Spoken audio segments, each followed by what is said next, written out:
Баршаңызға сәлем. Менің каналыма қош келдіңіздер. Бүгін мен сіздерге MV компаниясының Nutrilite темір плюс дәруменімен таныстырамын.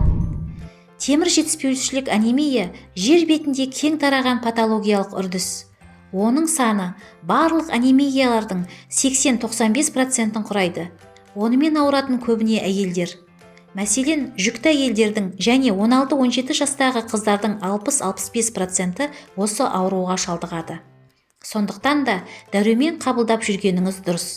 Nutrilite темір плюс өнімінің құрамында фолий қышқылы мен темірдің барынша сіңірілетін екі формасы, темір фумараты мен глюконаты бар. Темір қан түзілуіне қамтамасыз етеді. Адамның жұмыс істеу қабілетіне және тырнақ, шаш сұлулығын сақтауға ықпал етеді. Әйел ағзасын ер адамдармен салыстырғанда темірдің мөлшері әйел адамдарда 3 есеге дейін төмен. Сондықтан да әйелдерге темір қабылдау өте маңызды. Себебі әйел адамдар оны етеккір кезінде қанмен бірге және жылдам өсу кезеңдерінде жоғалтады. Жүкті және бала емізетін әйелдерге қабылдауға болады. Дәрумен ағзадағы темір және фолий қышқылының тапшылығын толтырады. Тырнақ, шаш және тері сұлулығын сақтайды. Құрамында жасанды қоспалар, бояулар, хош иістендіргіш заттар жоқ. Қант диабетімен ауыратын науқастарға да қабылдауға болады.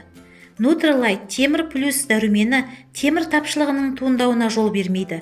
Ағзада темірдің жеткілікті мөлшерде болуы адамның ақыл-ой және дененің жұмыс істеу қабілетін сақтауға ықпал етеді. Ересектерге күнделікті тамақпен бірге бір таблеткадан қабылдау қажет. Қабылдау ұзақтығы 1 ай. Темір жетіспеушіліктің алдын алу үшін салауатты өмір салтын ұстанып, дәрумен қабылдап жүрсек, біздің ағзамыз міндетті түрде бізді жақсы көңіл күйге бөлейді. Дәрумен қабылдап жүрсеңіз, пікірлеріңізді білдіріңіздер.